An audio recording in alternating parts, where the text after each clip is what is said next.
Ini Jadi kan sudah bukannya tambah baik pakai skincare malah iya, tambah jelek, tambah jelek. ternyata isinya kandungannya itu adalah steroid. Itu Nah, obat dewa itu. setelah penggunaan beberapa saat kulitnya jadi tipis, jadi keluar urat-urat Halusnya, halusnya. iya iya. Lalu yang lebih parah lagi adalah keluar stretch marks-nya, Pak.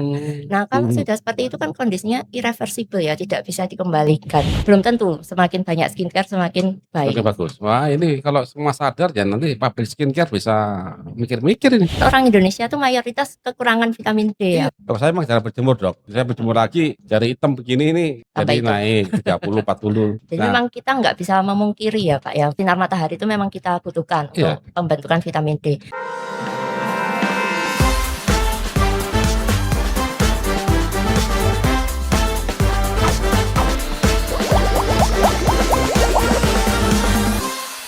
Halo Pak Ibu, selamat datang di Podbas, podcast pertama kali di dalam bus yang ada penontonnya. Halo. Ya Pak Ibu, jumpa lagi dengan kami ya di Podbas. Kita keliling kota Sidoarjo dan Surabaya. Nah, kali ini kita akan mengangkat topik yang mungkin Anda tunggu-tunggu nih ya.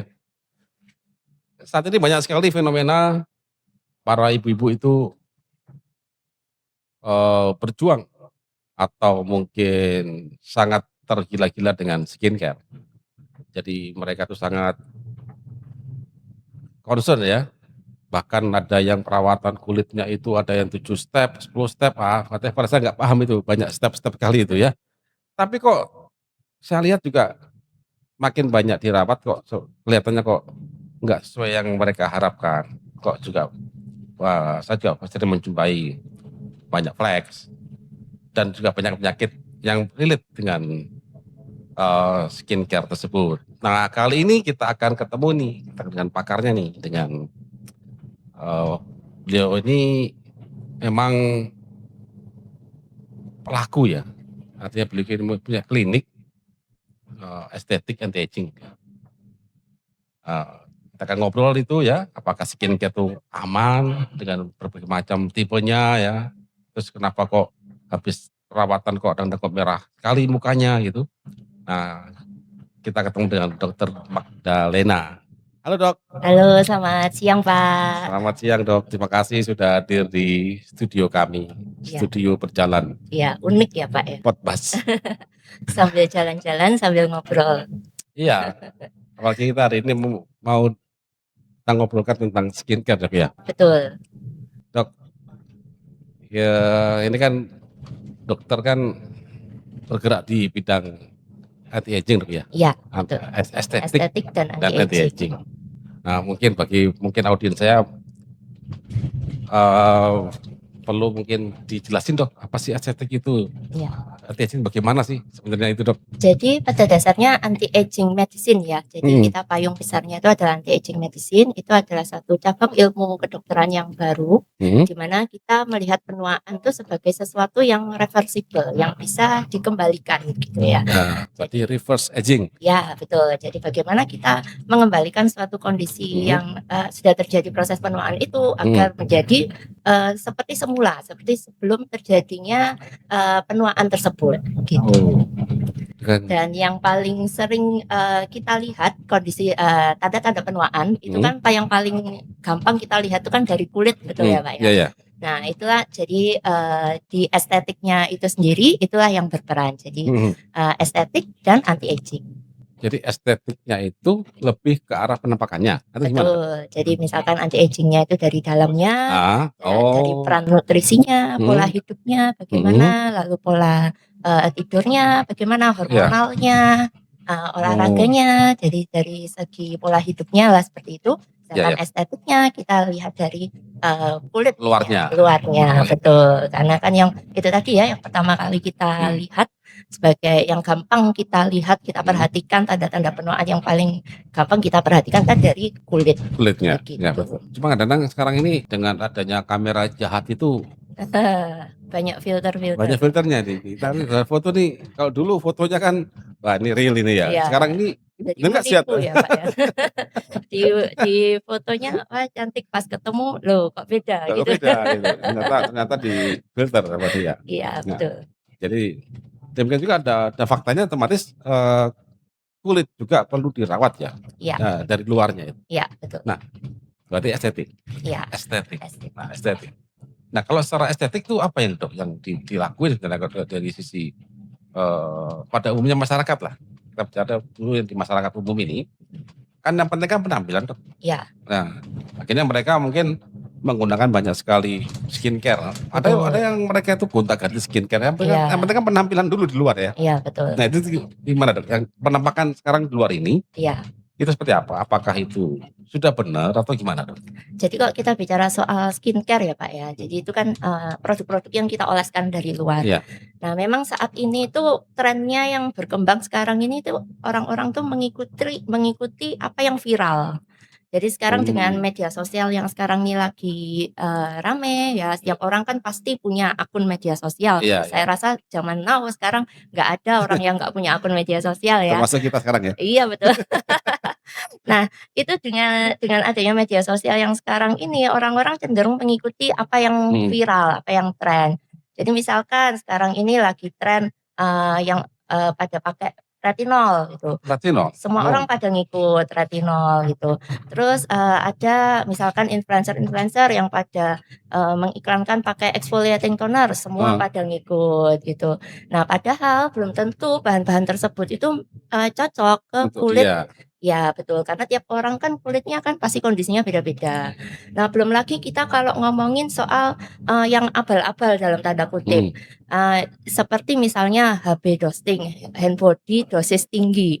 Itu dosing ya? Iya, jadi sekarang dosis tinggi. Iya, ada istilahnya Apanya gitu, Pak, yang kasih dosis tinggi? HB dosing. Nah, ternyata setelah dipakai kok banyak timbul keluhan, banyak timbul efek samping. Nah, ternyata isinya kandungannya itu adalah steroid, Pak. Steroid dikasih situ? Betul. Nah, itu obat dewa itu. Ya, itulah yang dikatakan abal-abal. Nah, kalau, bukan salah steroidnya ya, Pak, sebenarnya, karena steroid itu kan ya memang obat yang dipreskripsikan, diresepkan oleh dokter. Tapi ketika dipakai secara luas tanpa pengawasan segala macam, nah disitulah problemnya gitu kan. Jadi timbul efek-efek samping gitu.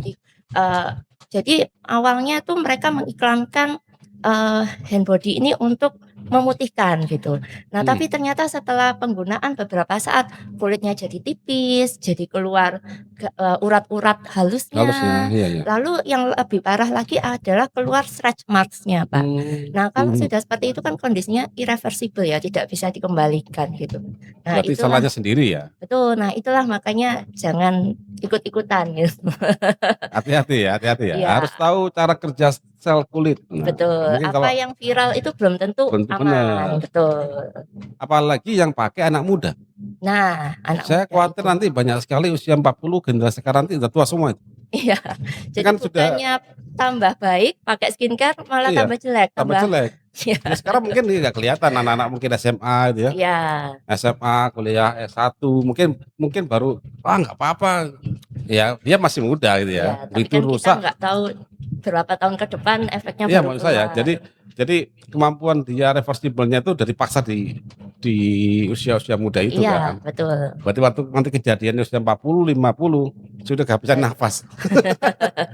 Artinya kulitnya keriput nanti. Iya. Karena sudah di dosing semua ya. Iya, betul. Dosing kan pakai yang pakai banyak kan anak muda kan? Iya, betul. Karena bukan orang tua kan? Yang dalam tanda kutip yang terobsesi dengan kulit putih itu kan rata-rata usianya yang usia muda. Usia muda. Betul. Nah, saya tuh punya sedikit kajian Dok masalah kulit putih itu. Jadi kalau di Karnus itu kita di Indonesia kan tidak bisa menghindar dari namanya matahari. Matahari kan punya UV. UV digunakan untuk apa sih ya? Untuk tanaman ini untuk fotosintesis sebenarnya. Nah, karena dia bisa melontarkan elektron, otomatis dia bisa merusak apapun sebenarnya yang ada di alam, di makhluk.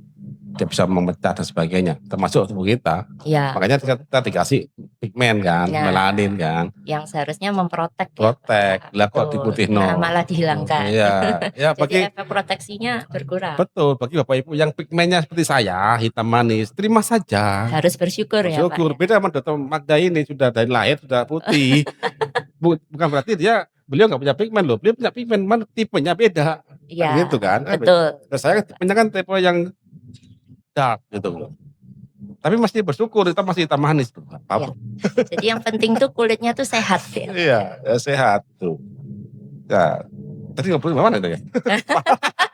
Ngobrolin masalah kulit. Oke, skincare dong. Iya, Nah, skincare.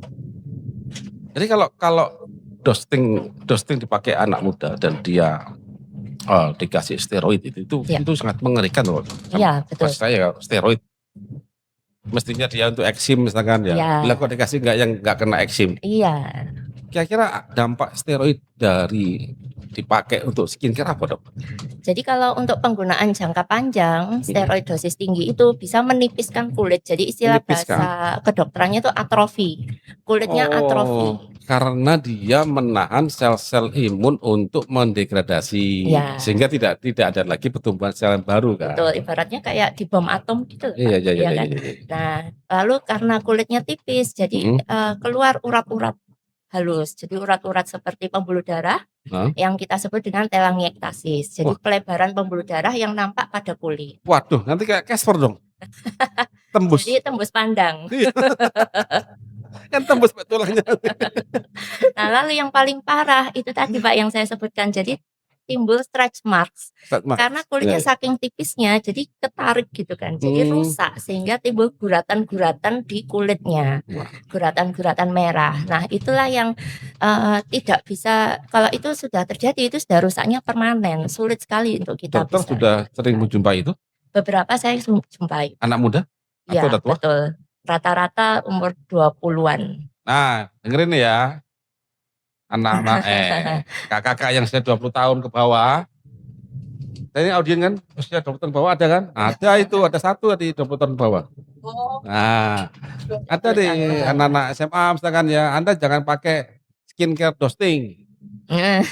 Karena dikhawatirkan kata Dr. Magda menyampaikan, ini beliau dokter loh yang memang setiap harinya berkecimpung di situ.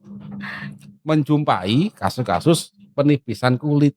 Dan itu irreversible ya dok ya? Iya betul. Tidak bisa balik. Nah, sudah rusaknya kalau permanen. Begitu berarti tipis terus dong dok sampai tua nanti? Iya. Tipis terus? Iya. Jadi memang tidak bisa dikembalikan seperti semula. Kalau sudah seperti itu rusaknya rusak permanen. Bahaya ini. Bahaya. Jadi makanya jangan ikut-ikutan. Apalagi kalau kandungannya tidak jelas gitu ya, lalu tidak ber-BPOM, nah itu jangan. Yang BPOM pun hati-hati juga, karena kan juga ada oknum nambahin waktu produksinya kan. Iya betul. Bisa jadi. Sekarang lagi rame. Waktu BPOM-nya emang ditulis dosis sekian, waktu produksinya ditambahin sendiri. Betul Pak. Iya kan? Iya. Overdosis ya. Nah itu ya. Nah, ini cukup parah juga begini caranya. Iya. Bahaya juga ini. Anak-anak muda ini ya. Apalagi dengan zamannya sosmed ini dok ya. Iya, jadi informasi yang beredar itu kan belum tentu betul ya. Apalagi sekarang zaman now tuh orang-orang lebih cenderung mengikuti para influencer yang belum tentu ada latar belakang pendidikan medis atau pendidikan yang sesuai dengan apa yang dia sampaikan. Misalkan influencer-influencer yang di bidang skincare gitu kan. Belum tentu kan mereka punya background latar belakang pendidikan misalkan formulator atau medis yang lebih paham gitu. Nah, orang-orang zaman now sekarang ini mereka cenderung lebih percaya mereka ini influencer ini dibanding dokter-dokter atau tenaga medis gitu atau para formulator yang ngomong. Jadi kalah pamor. Kalah pamor ya. Kalah pamor ini betul hati-hati kan sekarang banyak sekali penjamur produk skincare. Iya. Nah, kalau dari sisi Dr. Magda ini ya, kulit yang sehat itu seperti apa sih? Jadi kulit yang sehat itu pertama enggak perlu putih. Itu yang pertama ya. Jadi enggak perlu putih, tapi yang penting tuh warna kulitnya tuh rata. Tekstur kulitnya juga baik, jadi rata. Dan skin barriernya itu juga Baik, jadi kulit itu juga mempunyai fungsi barrier, artinya pelindung. Nah, kalau skin barrier-nya itu kuat, baik, nah itulah yang dikatakan kulit yang sehat. Jadi tandanya apa kalau skin barrier-nya baik? Nah itu tadi, jadi tidak gampang merah, tidak gampang perih, tidak gampang teriritasi. Jadi kalau kulit sudah sedikit-sedikit merah, sedikit-sedikit gatel, lalu gampang terkelupas, kering. Nah, itu artinya skin barrier-nya kan sudah tidak bagus, tidak bagus, betul. Ya. Berarti apakah banyak skincare yang dia itu bisa membuat skin barrier itu rusak? Ya, ada Pak. Jadi dalam skincare tuh kita ada mengenal bahan yang dalam tanda kutip menyerang dan ada bahan yang bersifat tuh protektif. Nah, seperti contohnya yang bahan penyerang itu seperti retinol, lalu golongan asid seperti alpha hidroksi acid, lalu BHA atau salicylic acid, dan juga kadang vitamin C yang dosis tinggi itu juga bisa bertindak sebagai dalam tanda kutip penyerang karena dia bisa bersifat iritan kalau kita pakainya nggak benar dan dosisnya terlalu besar. Gitu. Nah, di satu pihak ada juga bahan-bahan yang bersifat protektif seperti ceramide, misalkan squalene, hyaluronic acid, seperti itu. Nah, itu bahan-bahan yang protektif yang bisa melindungi kulit kita. Nah, dalam rutinitas skincare sehari-hari, itu dua bahan itu haruslah seimbang gitu. Kalau kita terlalu fokus ke bahan penyerang itu tadi, tanpa memikirkan si bahan yang protektif itu tadi, yang ada ya malah skin barrier kulit kita rusak. Makin rusak. Tuh. Nah, itulah yang dialami orang-orang yang ikut-ikutan pakai retinol gitu ya. Padahal kulitnya sama sekali belum pernah pakai retinol terus langsung pakai yang misalkan yang dosis tinggi. Nah, ternyata setelah pakai kok merah-merah gitu, kok kulit saya perih dok gitu, kok terkelupas. Nah, itu karena itu tadi terlalu fokus ke bahan penyerang tanpa melihat bahan yang protektif itu tadi. Jadi ada kombinasi sebenarnya ya. Betul. Antara penyerang dengan defensif. Betul. Kayak main bola aja. Ada yang nyerang, ada yang jadi backing ya. Iya, terakhir kiper. Nah, kipernya itu adalah sunscreen kipernya. Begini, jadi sekarang kan banyak orang tuh latah sebenarnya. Saya yakin juga kakak-kakak yang di luar sana itu kan ini alami, retinol kan dari vitamin A. Ya. Pasti aman kan vitamin A, vitamin A gitu kan. Nah, itu gimana dok? Untuk supaya mereka tuh sadar dok. Iya, jadi vitamin A sendiri itu derivatnya itu retinol ya. Jadi payung besarnya itu retinol. Tapi ternyata dalam retinol itu sendiri itu ada degree-nya. Ada derajat-derajatnya. Dari yang paling tinggi, paling poten itu adalah retinoic acid. Nah, retinoic acid ini adalah yang termasuk dalam golongan dalam tanda kutip obat keras. Jadi ketika mau menggunakan retinoic acid, pastikan itu mendapatkan resep dari dokter dan di bawah pengawasan dokter karena itu termasuk dalam obat keras. Nah, di bawahnya retinoic acid kita masih ada retinaldehyde, retinol, dan yang paling bawah yang paling ringan adalah retinol. Retinol ya. Betul. Jadi misalkan nih mau pengen pakai golongan vitamin A, bisa kita menggunakan yang paling ringan dulu, yang derajatnya paling bawah dulu, yaitu golongan retinol. Retinol, betul. Ya kan? Dan itu pun juga ada aturan pakainya. Jadi misalkan ini dok, saya kabarin dok. Betul. Nah, jadi retinol, nah ya itu Pak, retinol, retinoic acid, betul. Ya kan. Jadi mungkin teman-teman itu, oh ini kan ada di pepaya, ya pepaya itu beta karotin. Nanti begitu beta karotin ini Anda makan, nanti tubuh itu akan bikin sendiri, entah dari retinol, entah dari retinal, entah dari retinoic acid. Dan retinoic acid itu bahaya apa? Karena ada nih. Nah, karena dia sifatnya asam, ada karboksilat. Ya. Nah, situ. Jadi jangan latah lo ya. Sel itu melihat struktur dok ya. Betul. Melihat struktur. Jadi makanya ini terbuat dari wortel itu. Lalu ditempelin di sini. Ya kalau wortel asli tempel nggak apa-apa, masih besar. Paling jadi kuning ya. Paling kuning gitu kan, nggak apa-apa, aman itu. Tapi apa aman gitu kan. Nah itu sudah dipecah oleh pabrik. Dipecah ini jadi retinol, kan bagi dua nih, tung gitu. Ya, retinol, kemudian retinoic acid, apa itu? Acid ini kan asam sekali ya. Iya. Jadi memang akhirnya ya bayangin lah begini. Asam lambung itu ada di lambung. Asam lambung bagus, ya bagus kalau di lambung. Tapi kalau ditaruh kulit, wah ya blodoki. Rusak. HCl soalnya. Itu air keras tuh. Iya. Itu air keras yang untuk nyiram-nyiram oknum, nyiram-nyiram kemarin kan ada tuh siram air keras itu. Itu HCl, asam klorida. Air aki itu, air aki kalah, air aki itu H2SO4. Iya. HCl itu asam klorida itu lebih poten lagi. Jadi kita harus bicara pada tempatnya, itu dok ya. Jadi kalau mau saya gini, saya pingin awet muda, ya makannya bener dok ya. Ya. Makan pepaya misalkan tadi. Makan wortel. Wortel, loh. Ini tahu nggak buktinya apa? Pemakan wortel itu putih-putih loh. Kelinci. Iya, iya. Betul, kelinci. Ya kayak kelinci.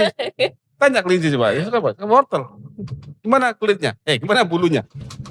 Ya putih. Bersih, apalagi dimandiin ya.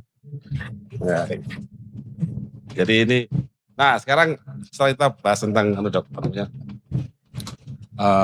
tadi kan masih estetik dok ya, estetik ya. Kan juga, berarti dokter juga nangani juga masalah kayak anti kerut misalkan. Ya betul. Nah itu diapain dok? Saya mau juga nih mau anti kerut. Jadi kerutan itu ada 2 macam Pak. Kerutan yang sifatnya dinamis dan statis. Loh, gimana tuh? Yang kerutan dinamis itu kerutan yang muncul ketika kita berekspresi. Misalkan kita ketawa gitu. Ketawa, keluar garis-garis. Ini saya udah mulai nih, udah berarti 50 tahun. Terus misalkan lagi mencureng gini Pak. Nah, keluar garis-garis di antara. Nah, kalau saya sering mikir Pak dok, sering begini dok. Nah, itu kebentuk kerutan dinamisnya. Sering mikir biokimia gini dok. Nah, ini calon bisa dilakukan yang namanya injeksi botox. Oh botox. Nah, ya, botox kan terbuat dari racunnya apa namanya botulinum ya? Botulinum ya, untuk menghambat dari bakteri yang namanya Clostridium botulinum. Nah, itu diambil proteinnya, toksinnya, sehingga itu ternyata bisa dalam tanda kutip melemahkan otot. Jadi sementara ya. Sementara. Kalau selamanya banyak apa dok? Enggak balik-balik pasiennya. Bukan balik-balik. Orangnya bisa kok itu. Lanjut langsung. Ya. Jadi sifatnya sementara. Jadi biasanya kalau botulinum toksin itu disuntikan sekitar 4 sampai 6 bulan. 4-6 bulan doang ya. Ya. Nah, jadi lama juga itu. Betul. Kerutan dinamis itu kita bisa atasi dengan melakukan injeksi botulinum toksin. Nah, kayak statis. Kalau yang statis, nah itu yang lebih rumit lagi, Pak.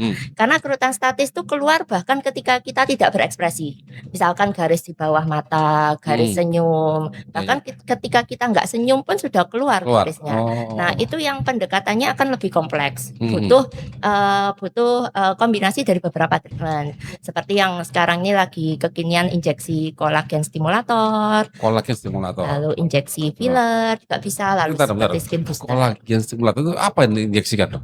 Jadi ada beberapa bahan. Kalau kolagen stimulator itu ada beberapa bahan yang kita pakai seperti polimer, PLLA polylactic acid, seperti PDO polydioxanon seperti itu. Diaksonan. Ya. Itu jadi PLLA PDO. Jadi itu adalah polimer. Polimer dari dioksi. Ya PDO. PDO ya. Lalu ada juga golongan lain seperti kalsium hidroksiapatite yang dari mineral. Hidroksiapatite itu saya remestrasi itu. Ya. Nah, PDO ya. PDO saya kok jadi ngeheng. Apa tadi dok? PDO poli deoksi atau coba saya carikan. Apa deoksiribonukleotide? Polydioxanon. Oh dioxanon. Ya. Deoxanon biasanya kalau non itu lakjal. Lalu ada lagi yang polimer lainnya itu PCL, polikaprolakton. Kaprolakton. Laktonnya dia. Jadi itu termasuk dalam golongan kolagen stimulator. Nah itu ketika kita suntikan di kulit itu akan menimbulkan reaksi di kulit sehingga bisa menstimulasi fibroblast untuk memproduksi kolagen. Stimulasi fibroblast ya. Berarti Betul. fibroblast itu terstimulasi kalau emang ada sedikit inflamasi. Ya. Betul ya? Berarti Nah, sedikit diganggu lah, dikit-dikit ya gitu ya. betul. Yang golongan polimer-polimer itu kan menimbulkan inflamasi, Pak, jadi inflamasi yang terkontrol gitu ya. Nah, sehingga inflamasi yang terkontrol itu menghasilkan kolagen itu tadi. Ada tuh, jika Anda mau yang gratis alami untuk stimulasi tadi, dikilik-kilik gitu ya. Dikilik-kilik. Ya, diciumin tembok. Agak memar nanti. Gratis ya, Pak. Kan skemanya kan dikilik-kilik dulu dengan cara inflamasi ya. Dari ada PDO tadi ya. Ya. Dioksan. Iya, Polidioksan. Polidiosintetik. Ini sintetik biodegradable polimer. Jadi memang dia ada nggak dok yang secara alami dok?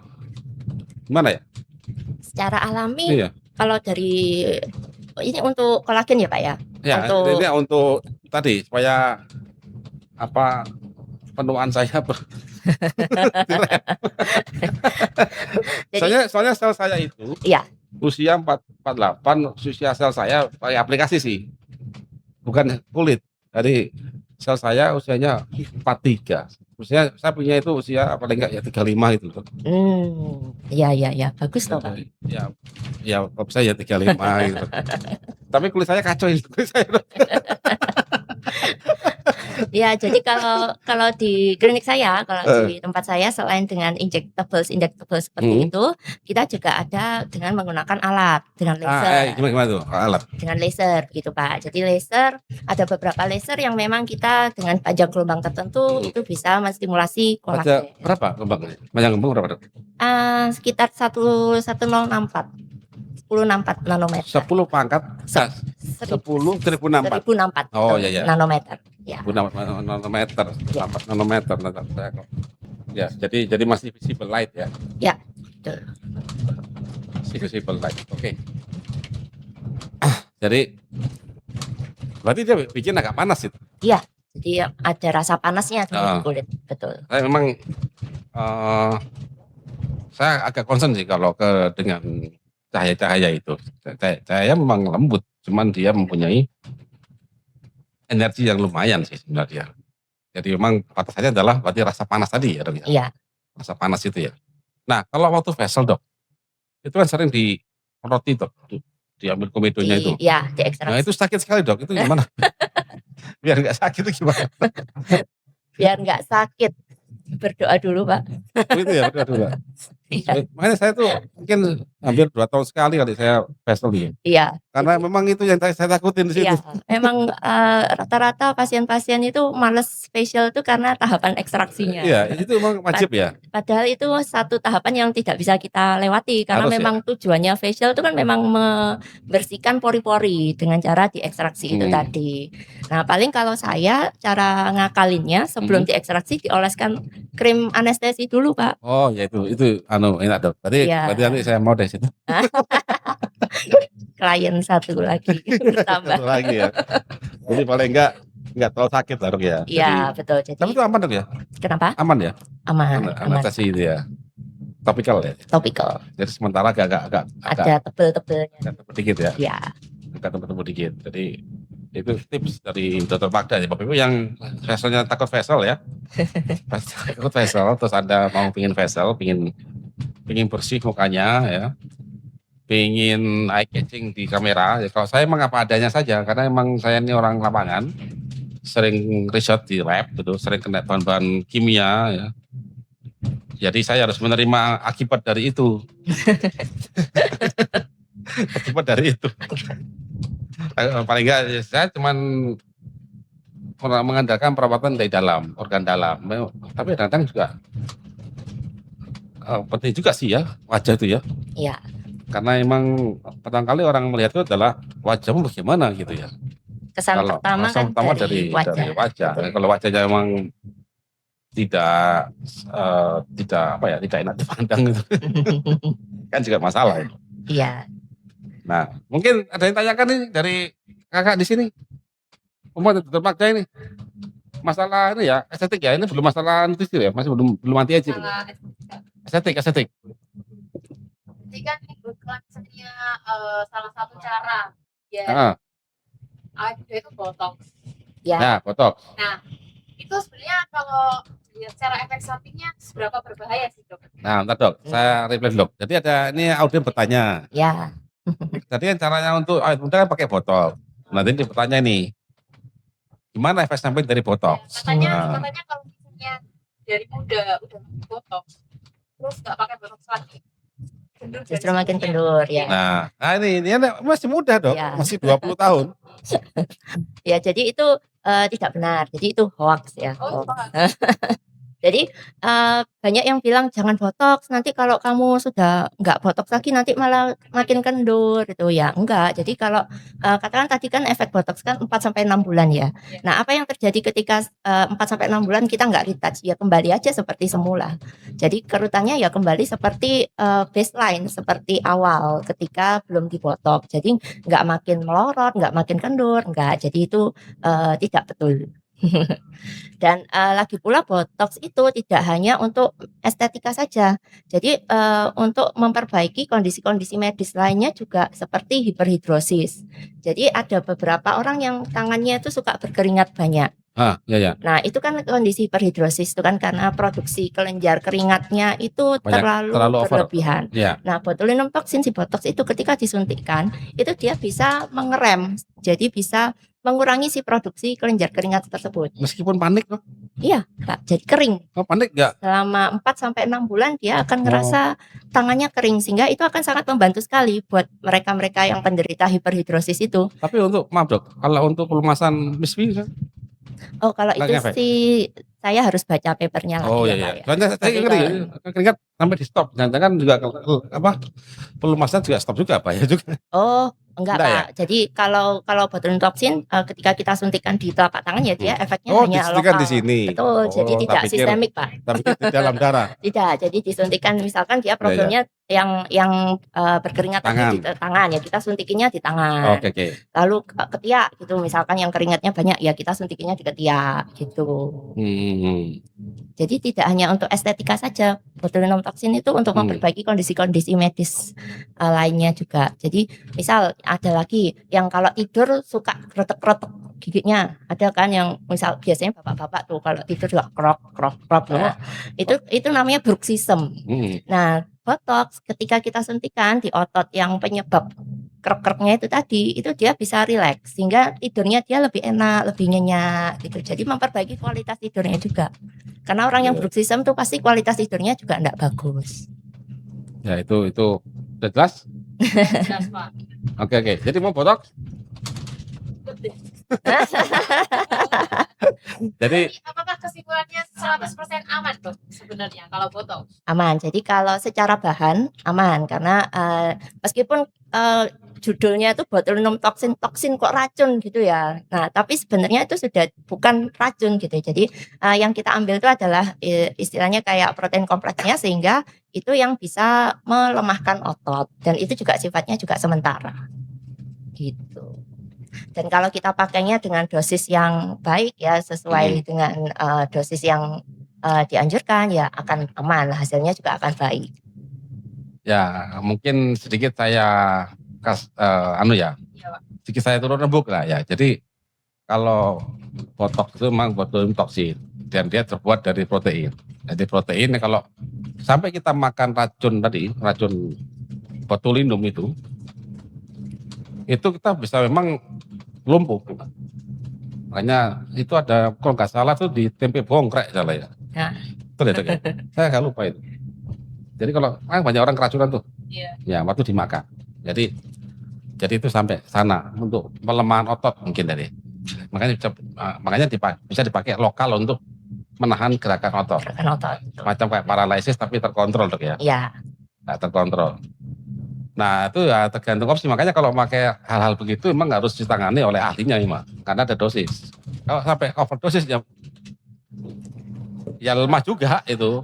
Lemah itu. Makanya jangan sembarangan ya. Kemarin ada mantan Miss Cantik kan salah ya. Yang sampai kena kasus itu kan. Oh iya. Iya di Medan salah ya. Iya betul. Nah itu dia bukan dokter. Bukan dokter tapi Sikat mengerjakan. botox. Ya, Nah kan? ternyata malah banyak efek sampingnya, komplain semua Komplain klien-klien. semua. Jadi ini hati-hati emang betul.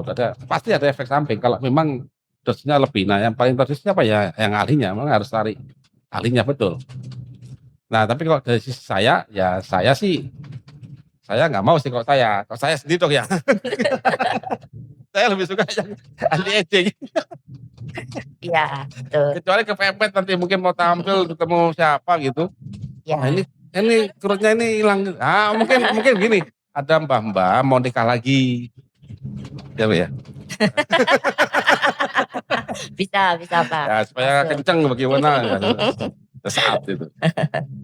Iya. Nah sekarang semakin banyak skincare semakin bagus Sob. Atau gimana? Belum tentu Pak. Belum tentu. Karena kalau semakin banyak skincare tuh maksudnya kan kita ngelapis beberapa jenis skincare dalam satu kali pemakaian begitu kan. Nah sedangkan kita nggak tahu nih skincare yang satu bahannya apa, skincare yang dua bahannya apa, apakah ini clash apa enggak, boleh dipakai bersamaan atau enggak gitu. Nah jadi belum tentu semakin banyak skincare semakin baik. Semakin bagus. Wah ini kalau semua sadar ya nanti pabrik skincare bisa mikir-mikir ini. Cukup satu skincare saja ya. Ada sabunnya, jangan ada mungkin apa? Serum. Lalu moisturizer. Lalu kalau misalkan pagi atau siang butuh sunscreen gitu ya. Jadi secukupnya gitu, basicnya aja. Sih itu. Jadi jangan double deh ya. Misalkan ini. Serumnya dari pagi merek A, nanti double lagi merek B gitu. Nggak perlu ya. Dan itu tadi bahan aktif yang sifatnya penyerang itu jangan dipakai bersamaan. Misalkan itu tadi kayak retinol dan AHA. Serumnya serum retinol, lalu krimnya ada AHA, lalu ditumpuk. Nah itu kan penyerang plus penyerang tuh. Tambah kotor. Nanti kulitnya malah makin merah kayak kue rebus tuh ya. Iya betul. Nah jadi kalau solusinya kalau kita mau pakai dua bahan itu dipisah, mungkin yang satu pagi, yang satu malam, atau dipisah secara harinya. Bisa juga seperti itu. Ya, dan yang bahan-bahan yang sifatnya protektif itu tadi juga tetap harus digunakan sehingga seimbang tadi antara penyerang dan protektifnya. Dok, makin banyak orang pakai sunscreen atau mungkin sunblock ya. Iya. Ada dua berbeda. Saya lihat nih dampaknya ke para wanita Indonesia itu defisiensi vitamin D, Dok. Masa? Wah. Bener, Dok. Darahnya itu. Apalagi mereka pakai badannya juga dikasih titanium dioksida. Body lotionnya dikasih. Oh ya. Kan mereka jadi vampir. Kan nggak mau ketemu matahari, takut sama matahari itu. Iya, nah vitamin D-nya nggak ada Dok, karena 10 Dok. Memang ini gimana ini Dok? Berdasarkan data itu kan orang Indonesia tuh mayoritas kekurangan vitamin D ya. Iya karena itu. Pertama sudah pakai hijab misalkan ya. Terus yang kedua tambahi kan hanya mukanya doang yang kena matahari nih. Oh dikasih sunscreen sama sunblock. UV-nya mantul semua. Sedangkan untuk butuh bikin vitamin D, ini kolesterol yang dari liver bawa ke kulit, ini butuh UV untuk menjadi kulit kalsiferol. Iya. Sebenarnya kalau kita hanya pakainya di muka saja dan pemakaian sunscreen itu kan enggak sepanjang hari ya Pak ya. Masalahnya kan mereka pakai tiap hari Dok. Nah saya aja ngedukasi pasien saya susah loh Pak untuk pakai sunscreen. Iya. Jadi kalau saya nggak tahu ya apakah korelasinya itu berhubungan secara langsung atau enggak dengan pemakaian sunscreen dengan defisiensi vitamin D itu berhubungan langsung atau tidak langsung, atau ada faktor-faktor lainnya kan pasti juga berkontribusi ya, Pak. Paling faktor gen lah Dok. Kan tabaikan lah itu nggak banyak Dok faktor gen Dok. Dia nggak bisa bikin vitamin D ada emang kurang gen sesuatu lah. Betul. Maka baca ini itu ya kalau itu terbukti ya orang ini ada masalah genetik ya sudah itu sudah.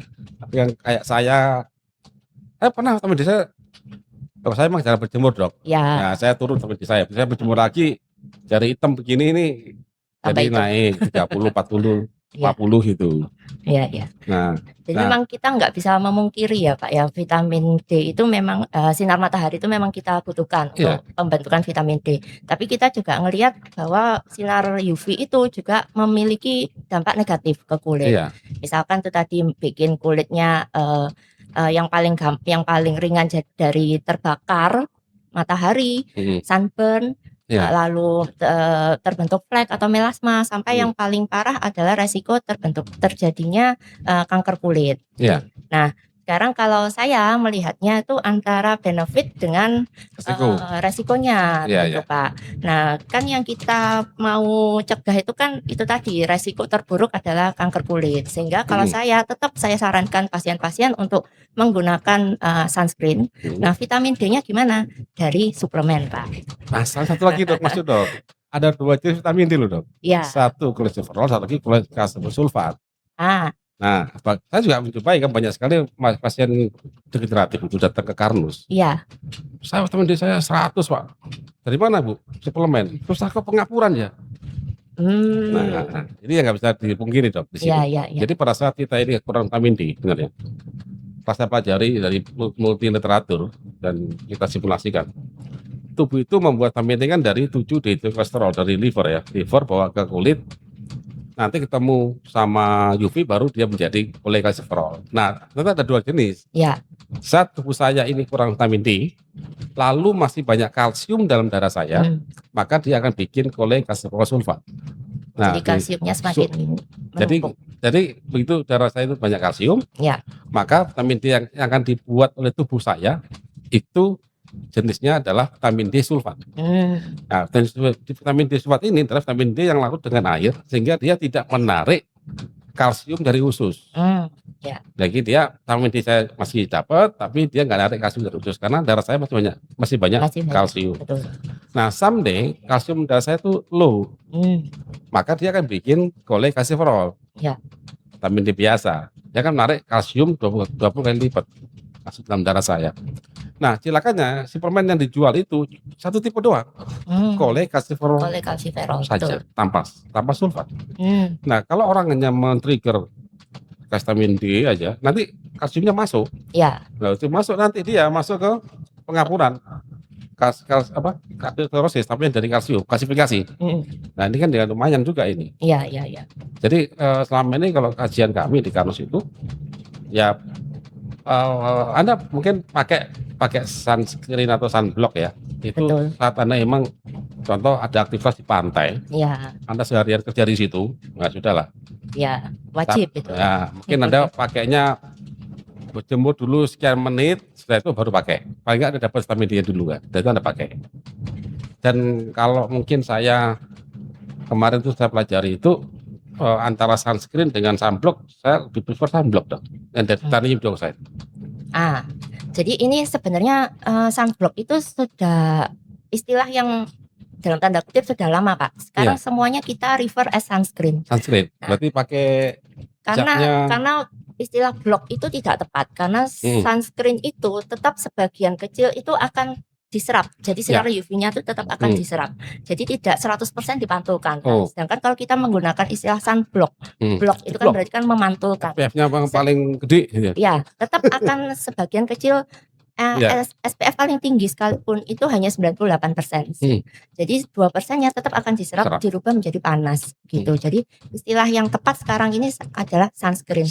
Nah, sunscreen sendiri ada 2 macam itu tadi, ada yang mineral sunscreen, ada yang chemical sunscreen. Yang Bapak sebutkan titanium dioxide itu adalah termasuk mineral. Betul. Mineral sunscreen. Nah, itu saya mineral sunscreen. Kalau yang chemical itu kan dioksibenzon. Yang benzon itu yang namanya lebih susah.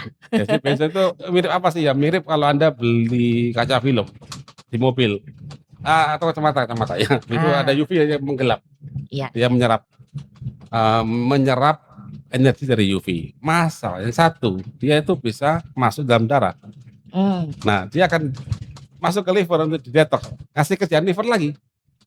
Nah, kalau titanium dioxide itu lebih aman sih dok, karena dia tidak masuk, apalagi dia tidak selalu teman lemak. Itu kan dia lebih aman. Betul. Jadi kalau saya pakai yang sunscreen ya. Nah, pakai yang titanium dioxide. Lebih aman dari sisi kajian tadi. Untuk penderita acne itu juga sebenarnya yang disarankan adalah yang titanium dioxide. Betul. Jadi lebih aman sih. Yang acne prone dioxide. Jadi intinya Anda milih skincare pun hati-hati itu ya. Betul. Harus tahu sesuai sesuaikan dengan Anda, sesuaikan dengan kebutuhan kulit Anda. Dan harus trust the process ya. Jadi tidak ada hasil yang instan. Katanya beauty is pain. Itu tadi, suntik botox sakit, ekstraksi sakit. Beauty is pain. Handsome is pain juga ya? Handsome is pain juga. Kacau juga. No pain, no gain. No pain, no gain, betul. Nah, tidak ada sakit, tidak ada hasil. Ya, oke. Nah ini Dok. Semakin cepat hasilnya semakin bagus. Nah itu tadi yang tidak ada hasil yang instan. Nah, ini saya dapat chat ini, semakin cepat semakin bagus. Gimana Dok? Nah itu juga harus hati-hati juga ya pada produk-produk yang mengiklankan hasil yang instan. Misalkan putih dalam waktu 1 minggu gitu. Nah itu pasti ada sesuatunya itu di dalamnya. Ada campuran cat temboknya mungkin. jadi langsung putih. Nah itu ya. Saya bisa kok bikin Anda putih dalam waktu 1 jam bisa. Di Sentolobi Pak. Oh enggak, cat ya? Manusia perak. Manusia perak. Ya jadi glowing kan. Mantul itu. Ya jadi tidak ada ya hasil yang instan. Jadi semuanya tuh berproses, tetap butuh proses. Baik itu treatment di klinik, treatment skincare, nutrisi dari dalam, semua itu kan butuh proses ya Pak ya. Iya. Gitu. Jadi intinya ya, kalau saya punya pendapat begini Dok, misalkan apapun yang Anda tempel di kulit, itu sebagian itu akan masuk ke dalam tubuh. Iya. Kira-kira benar Dok? Mungkin ya Pak ya, tapi tidak sebesar itu. Jadi tetap efeknya itu akan mungkin 98-99% tetap akan lokal di area yang kita tempelkan. Betul. Di area itu nempel, sebagian kecil masuk. Tapi mungkin yang nempel itu yang memang dia tidak bisa menembus ya. Ya. Nah sekarang ini kan teknologi kan makin canggih Pak. Jadi kita bisa bikin kayak vaculum yang bisa memungkinkan bahan-bahan yang molekulnya besar tuh sehingga bisa terpenetrasi masuk ke dalam kulit. Jadi nggak bisa masuk. Nah. Jadi dibikin dia ditolak sama kulit itu ya? Malah dibikin supaya masuk. Oh masuk? Ya. Berarti masuk dalam tubuh dong? Oh enggak, maksudnya masuk ke dalam lapisan kulit yang lebih dalam. Jadi enggak hanya di permukaan kulit, tapi bisa ke mencapai lapisan dermis misalkan. Itu gimana Dok caranya Dok? Kalau selama ini. Nah mungkin Bapak yang lebih paham dari saya. Nah, maksud saya, tadi saya tanya kan, misalkan apa namanya? Kalian ada, kalau saya itu kan lihat dinding sel kita itu kan terbuat dari fosfolipid ya. Iya. Dan dia punya muatan. Nah, sel kita itu dia itu alergi dengan yang bermuatan sebenarnya. Untuk dia bermuatan dia akan ditolak. Kecuali dia ada transporternya. Nah, ya kan? Tapi kalau dibikin tidak bermuatan, lipofilik misalkan, kayak disalut minyak misalkan ya, jadi dibikin emulsi itu, itu masuk dong. Iya. Udah masuk. Jadi kan makanya saat kita ini menempelkan sesuatu yang basicnya itu oil, itu mudah masuk bagi sel. Bagi masuk, apalagi kalau tujuannya mau dimasukin ya. Iya. Mau enggak mau harus minyaknya. Iya. Nah, contoh saya sekarang lihat ingredient cream base, itu kan banyak kan dari minyak bumi Dok. Itu gimana Dokter? Nah, gimana ya Pak? Ya kira-kira gimana efeknya ya? Kan banyak skincare itu ya, cream base-nya tuh dia nggak bikin. Kan bulan saya ini punya pabrik skincare. Iya. Punya lab dan ya. Setelah saya cek dari supplier itu, jadi mayoritas mereka sudah menyediakan cream base-nya, tinggal dicampur zat-zatan yang mau dikasih arbutin kayak mau dikasih vitamin kayak. Jadilah krim. Iya. Jadi krim yang siap pakai. Setelah saya cek itu emang dari derivatnya minyak bumi, kayak vaselin dan kawan-kawannya lah. Saya cek lagi molekulnya, ada yang rantainya tuh mulai C20 sampai C40 sekian. Kalau C40 sekian sih oke, nggak masuk dia kegedean. Tapi kalau dia C-nya 20, 18, wah itu bisa masuk. Dan silakannya kan dia beda sama yang kita punya ya, beda sama lemak ya. Di sini saya melihat, wah ini juga mungkin itu ya salah satu penyebab jadi orang pakai skincare dan efek samping efek sampingnya ini. Nah makanya untuk bikin cream base sendiri itu nggak gampang Dok. Iya. Saya pernah bikin Dok cream base itu, yang saya bikin memang cream base yang kita bikin itu ya dari zaitun. Sama saya kasih kolagen, kemudian air, jadi dia bisa membentuk emosi gitu ya. Tapi satu kelemahannya Dok, nggak tahan lama Dok. Oh, Jadi nggak tahan iya, lama. iya. Paling bertahannya paling sekitar 3 bulan, 4 bulan di Baik, situ. baik. Itu kelemahannya sih. Iya, Tapi iya, ya iya. memang kita concern sih Dok ke memberikan yang terbaik sih untuk masyarakat. Karena yang datang ke kanus kan banyak yang sakit tuh ya. Iya, Belum yang bukan yang belum sakit ya. iya. Banyak yang sakit gitu. Jadi mungkin ke depannya bisa menemukan cara. Ben awet gimana Iya. saja. Karena kalau dijual untuk masyarakat umum 3 kayaknya gak bulan. nutut itu 3 Iya, bulan itu. 3 bulan doang. Kecuali untuk klinik misalnya bisa kan pasien. Jadi pesannya khusus nanti untuk berapa waktu gitu aja gitu kan. Nah, sekarang ini Dok, ini ada juga dari netizen. Sekarang tanda-tanda orang itu yang seharusnya dia itu sudah melakukan perawatan apa Dok itu? Oke, jadi kalau kita bicara untuk pencegahan ya Pak ya, pencegahan penuaan preventif. Sebenarnya mulai usia 20-an itu kita sudah bisa mulai melakukan 20? perawatan. Karena ternyata proses aging itu dimulai dari usia kita 25-an tahun. Jadi sejak kolagen itu mulai nurun? Mulai berkurang. Nah, itu kita sudah mulai melakukan perawatan. Nah, tapi tentunya jenis perawatannya ya disesuaikan ya. Kalau mungkin umur 20, 25 tahun kita fokusnya untuk menjaga supaya regenerasi kulitnya, pergantian kulitnya itu lebih baik. Misalkan dengan facial, dengan peeling, laser, dan kalau misalkan ada problem seperti jerawat ya kita bisa sesuaikan skincare-nya untuk yang mengatasi jerawat seperti itu. Tapi paling mudah kalau kita bicara soal pencegahan, mulai umur 20-an kita sudah bisa kerjakan. 20 tahun, tapi 20 tahun itu masih muda Dok ya? Iya, betul. Tapi Sudah mulai ternyata butuh ya? Iya, ternyata kolagennya sudah mulai berkurang dari usia 25-an tahun itu. Iya, 25 tahun. Nah, sekarang anak-anak sekarang gimana Dok? 20 tahun sekarang ini? Ya, Dibandingkan yang dulu Dok? dibanding yang dulu ya. Gimana Dok? Ya kalau saya lihat sih memang terlihat kualitas kulitnya Turun? mulai berkurang ya. Mungkin itu juga pengaruh dari itu ya, dari makanan, Itu saya Dok. pola tidurnya, Iya. stres. Kan sekarang mereka mau tidur pakai HP. Ya, ini kan juga radiasi ya, Iya. ya sinarnya ini. Terus Betul. sekarang suka apapun tinggal online. Ya. Nah, begitu ada orang makanan baru kekinian order. Tinggal di rumah aja, nggak perlu keluar rumah kan ya Terus Pak. makanan yang dimakan ternyata tidak benar. Ya. Ya kan artinya banyak pengawet, pewarna, rasa-rasa. Kan sekarang lihat anak sekarang itu kalau enggak rasanya jelek itu enggak doyan ya. Bener. Rasanya kalau enggak asin itu, gurih itu. Ya kan? Enggak asin, gurih, manis. Nah, tuh, padahal gula itu juga makin merusak kolagen. Iya, kalau kebanyakan. Betul. Dan ada creamernya. Habis ngomong gimana creamernya Dok? Di kajian saya itu creamer tuh wah, luar biasa itu. Merusaknya itu. Melebihi gula itu. Jadi yang bikin mungkin dari makanannya dia itu yang bermasalah ya. Sehingga dokter menemukan anak-anak usia 20 tahun itu sudah mulai ada penurunan. Ya, penurunan kualitas kulitnya ya. Betul. Yang paling gampang kelihatan tuh kulitnya tuh terasa kering. Yang paling gampang terlihat. Jadi kulit kering itu sudah merupakan tanda ya bagi seseorang ya. Iya, bisa jadi tanda awal penuaan. Karena kalau kulit saya berminyak terus ya.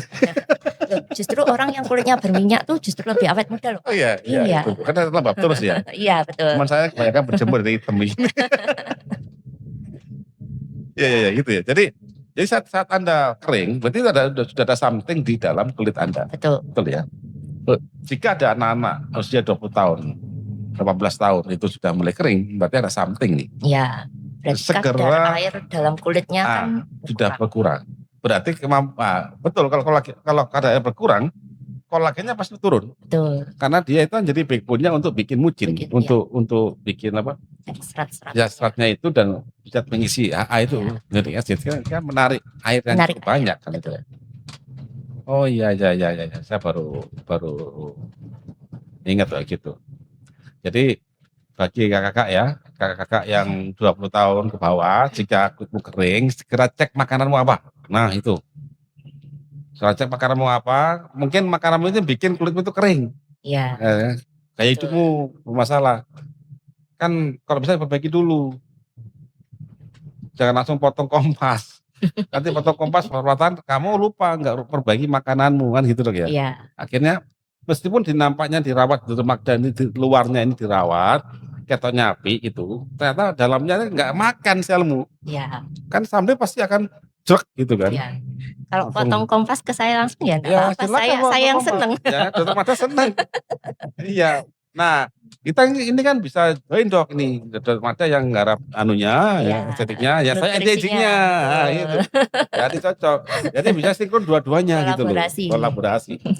Jadi jangan puas cuman di luarnya saja, tapi dalamnya ini dikasih backbone. Nah, Iya, nanti betul. kalau Anda bisa dua-duanya itu usia 40, 50, nanti seperti nenek Titik Puspa.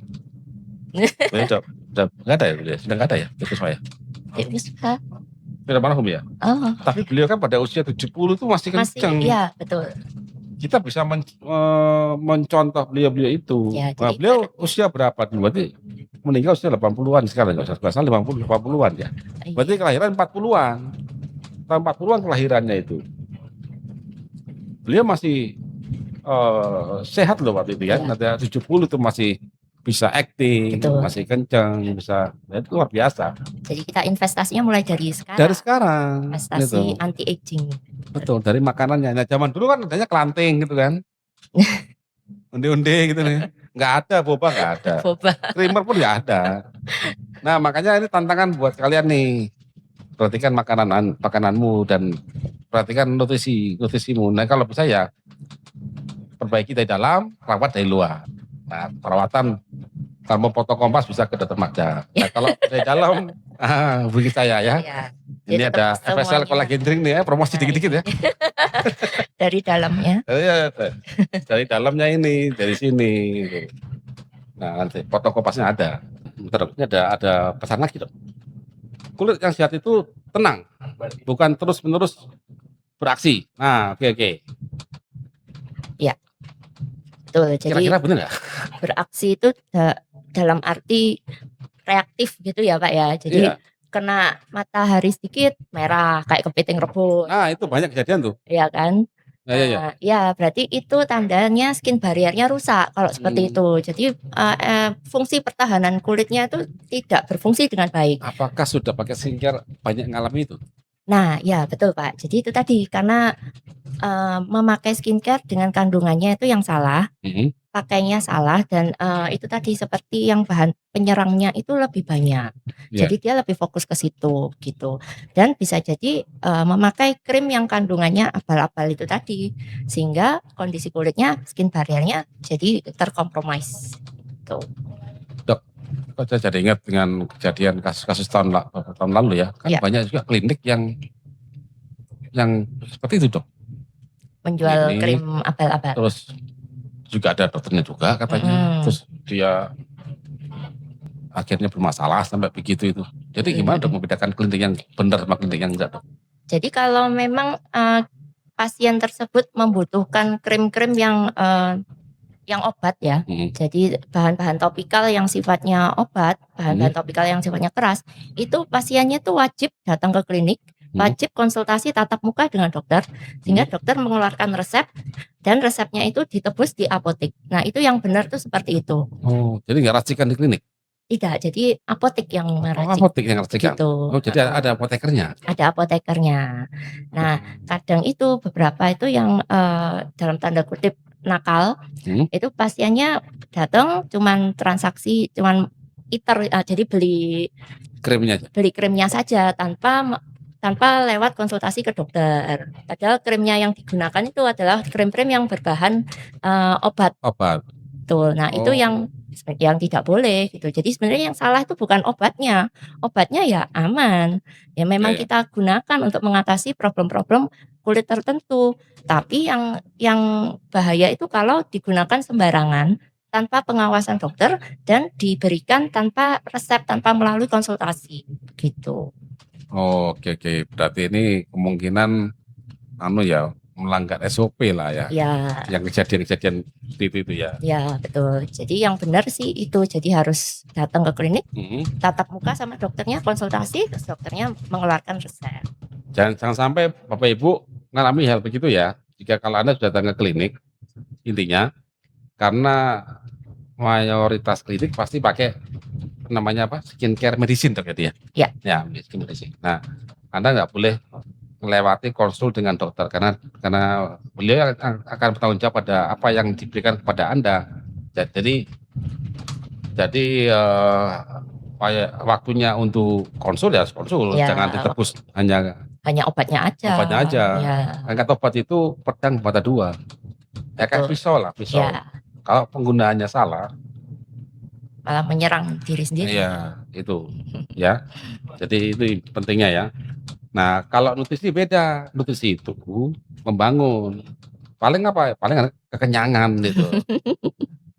Itu bedanya. Tapi kalau obat beda. Obat itu harus ada dosis dan ada jangka waktunya. Iya. Dan Anda harus tanya ke dokter yang menangani Anda, ini apa masalah Anda alami apa, terus bagaimana langkahnya, terus sampai kapan angka treatment seperti apa gitu kan. Nanti ada jangka waktunya, kan bahan kimia ini punya jangka waktu. Ya. Kalau Anda keterusan terus, ya pasti kena efek samping, betul ya. Ada taperingnya juga itu. Ada taperingnya. Tapering. Jadi jangan dikira bahwa ini kulit aman, enggak, jangan begitu. Karena nanti kalau kulit rusak, ya nanti Anda juga yang nyesel dok ya. Iya. Rusak, menyesal. Dan lain-lain ya. Nah ini dok, ini apakah benar jerawat, kusam, flek itu bahkan penuaan kulit bisa dipengaruhi oleh apa yang terjadi dalam tubuh dok? Ini ada chat dari pemirsa dok. Iya, jadi benar Pak. Jadi untuk merawat kulit itu tidak hanya dari luar saja, benar dari dalam juga seperti yang konsepnya yang Bapak bawakan itu. Jadi dari dalam seperti pola makannya seperti apa, tidurnya seperti apa, bagaimana cara mengelola stres, lalu ada kebiasaan seperti merokok, minum minuman alkohol. Nah itu semua kan juga akan berpengaruh ke kualitas kulit itu sendiri. Jadi intinya kita tidak bisa berharap 100% hanya dari luar aja instan, tapi tanpa perbaiki cara hidup, cara makan. Iya betul. Jadi semuanya keduanya itu harus berjalan beriringan. Berjalan ya. Nah itu kan. Jadi Anda kira jerawat itu memang dari luar doang, terusnya Anda dari makanan Anda juga pengaruh itu. Iya. Anak-anak zaman sekarang kan sering jajan cireng, cilok. Nah itu juga pengaruh ke jerawat. Dan apalagi yang suka makan ayam, sering makan ayam tiap hari kan. Ayam itu kan juga diternakkan dan adalah sedikit sisa-sisa dari hormon ayam yang masuk ke kita itu kan. Ya. Nah, meskipun banyak yang membantah, tapi faktanya ya itu tidak jadi pungkiri gitu. Jadi perhatikan, jadi makanlah beragam, ya makanlah beragam. Sayur buah itu wajib. Ya. Ini ada tantangan dari pemirsa dok. Jawab cepat ya. Jawab cepat. Ini permintaan dari pemirsa ini. Umur 20-an perlu anti aging nggak? Perlu, tapi tetap disesuaikan dengan problemnya kulit saat itu, kondisi kulit saat itu. Jadi tetap perlu ya? Tetap perlu. Tapi sesuaikan. Tetap disesuaikan. Cuci muka terlalu sering gimana dok? Nah itu tidak baik juga, karena kalau cuci muka terlalu sering malah akan mengurangi natural moisturizing factor yang ada dalam kulit. Jadi efek proteksi kulitnya, skin barriernya kita itu tadi malah akan semakin terkikis. Ya? Betul. Gonta ganti skincare. Nah tiap minggu. Waduh. Ini tanya tiap minggu dok. Setiap minggu.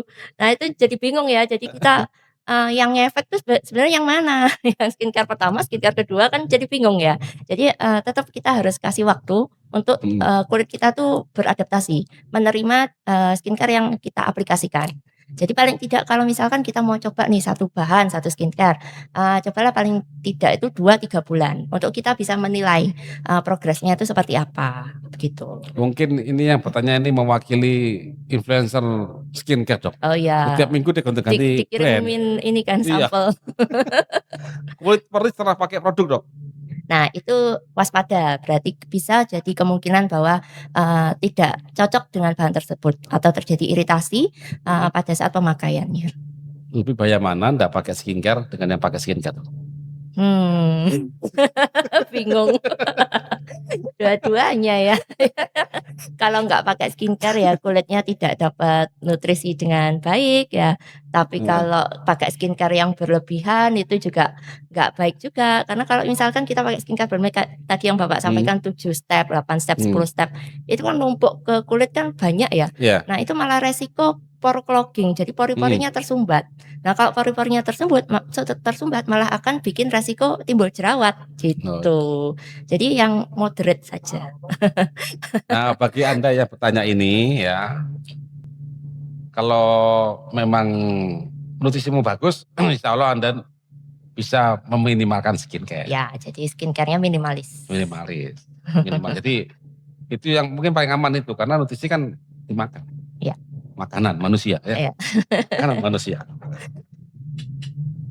Oke, nggak terasa 1 jam lebih nih Dok, kita ngobrol Dok. Ya, seru ya Pak. Jadi hari ini kita sudah belajar ngobrol dengan Dr. Magdalena ya. Ya. Magdalena praktek di mana Dok? Di Mersia Beauty Center di Surabaya Timur. Beauty Center Surabaya Timur. Dan nanti bisa cek ya di deskripsi ya. Jika ada mau shortcut ya, ke Dr. Mada silakan. Tapi ingat ya, kasih nutrisinya. Tetap nutrisinya. Nanti minta Dr. Mada, Dok aku minta nutrisi Karnus. Nah, maka Dr. Mada itu mau resep. Jadi sehat itu butuh dari dalam dan dari luar. Jadi keduanya ini sinergikan. Dan jika Anda memang memakai skincare yang berbasis medis, pastikan Anda harus rutin, harus konsul ke dokter dengan Anda. Betul. Dokter yang Anda percaya ya. Di sini bisa dengan Dr. Magda. Nah mungkin Dr. Magda ada yang mau sampaikan dulu sebelum kita close. Ya, jadi kalau kita mau merawat kulit itu kan tujuannya untuk jangka panjang ya, supaya nanti di usia tua nanti kita tetap menua dengan indah, aging gracefully gitu ya. Aging dengan indah. Dengan indah, aging gracefully. Jadi tujuan kita itu kan itu ya. Nah, untuk mencapai aging gracefully itu tidak ada sesuatu yang instan, itu yang pertama. Jadi semuanya berproses, semuanya butuh waktu, tidak ada yang instan ya. Dan tidak hanya mengandalkan perawatan dari luar, tapi dari dalamnya juga tetap kita harus perhatikan. Jadi semuanya dikombinasikan sehingga kita bisa mencapai aging gracefully tersebut. Baik, ini pesan dari Dr. Magda. Dan kayak closing ya, kulit kita ini tidak butuh banyak produk, tapi dia butuh pengertian dan nutrisi. Yes. Oh ya, ini ada bingkisan dari Karnus Dok. Oh ya, terima kasih. Nah, kita punya FSL wash, facial wash ya. Kemudian anti aging, nutrisi kolagen drink, anti aging menurut Dr. Magda. Dan nanti Dr. Magda akan tambah cantik, tambah awet muda. Ya. Kemudian Dok, kita juga ada kaos. Ya, terima kasih Pak.